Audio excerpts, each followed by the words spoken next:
Yes.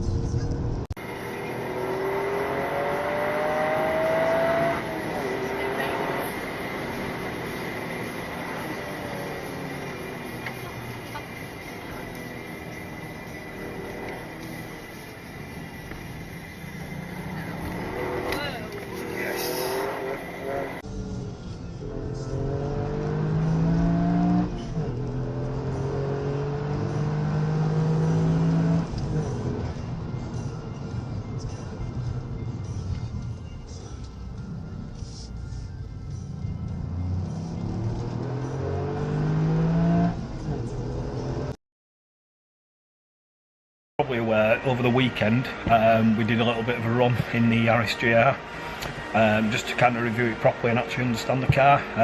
Loads of hype over it, everyone's raving about it, saying it's the best thing you can physically buy, literally insane, does everything you want, and it's a Yaris.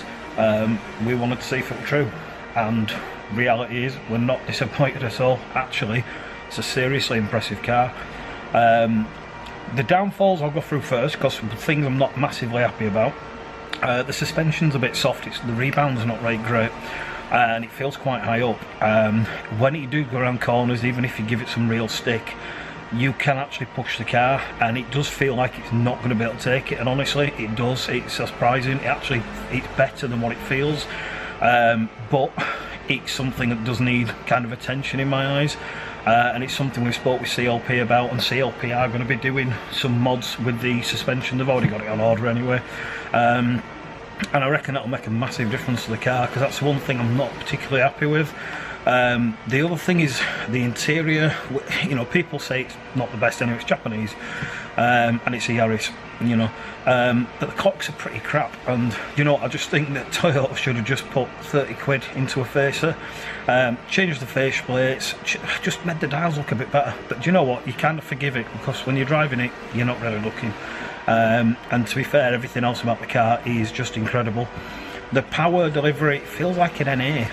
There's really no lag. First gear, when you first set off, try and get a big launch, it's a bit laggy and boaty. Other than that, it doesn't really have any lag, especially when you're in third gear higher. It just pulls really well. The suspension, as I said, a bit, the rebound's not great, but actually you can really push the car, and you can get it sideways, and you can control it around corners better than pretty much anything I've driven in the past. You can really push it, and that's because it seems to be more rear-wheel drive than all-wheel drive. I've not seen any reviews of people telling you about the suspension, sorry, about the way that the power's delivered through like torque vectoring and the LSDs, but when you're driving it, you can actually see on the computer system that my rear was pushing the power through most of the time, and you can really tell that it is, and it makes it a better car. It really does drive, because I'm not a four-wheel drive fan anyway. I don't find there's any feel to them as such. They're a bit numb, and this really doesn't feel four-wheel drive, but it just pushes, and you can tell that it is obviously supporting the front. I say everything else, steering connected, seriously, you can feel everything. It doesn't feel electronic, it feels like a manual system. Really well connected. The gearbox is close to my GT4. It's a proper shifting box. It's really fun, and you know what, when you're driving it, that's where the experiences is. We all love autos, and we've got a tuned S3 that CLP have done. It's got stage 4 gearbox. It's incredible, but you know what, there's still not the feel of a manual box. Nothing will ever beat that in my eyes. People might disagree. There's just something about it.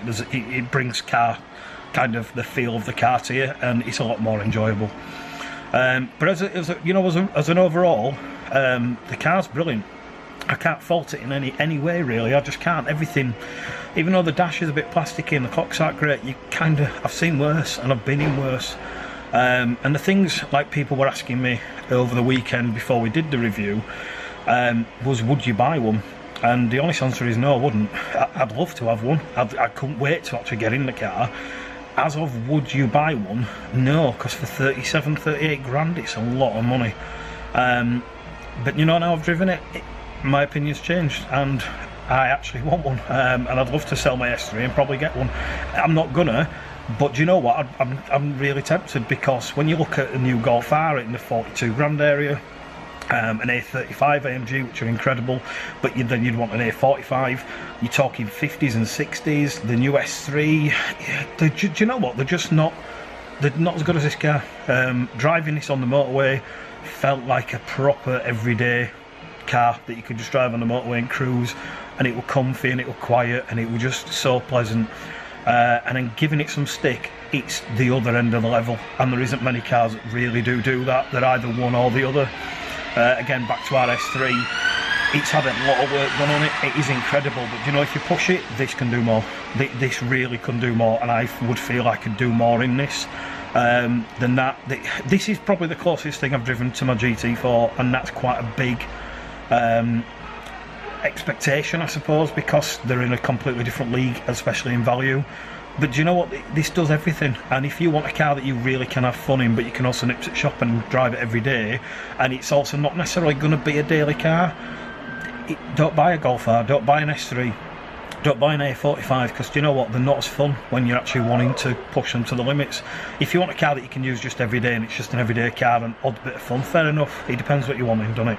But do you know what the reality is? The GR, it blew my mind. One of the best cars I've ever driven, and when this goes back to CLP, after it's going away this week for some work that I'm not going to tell you about, and then it's going back to us to have some more detailing and coatings done, and then it's off to CLP, and it's going to have a massive face change. And you know what, I can't wait to see it. So make sure you follow us, make sure you follow CLP, and that's where you'll see the information on this car.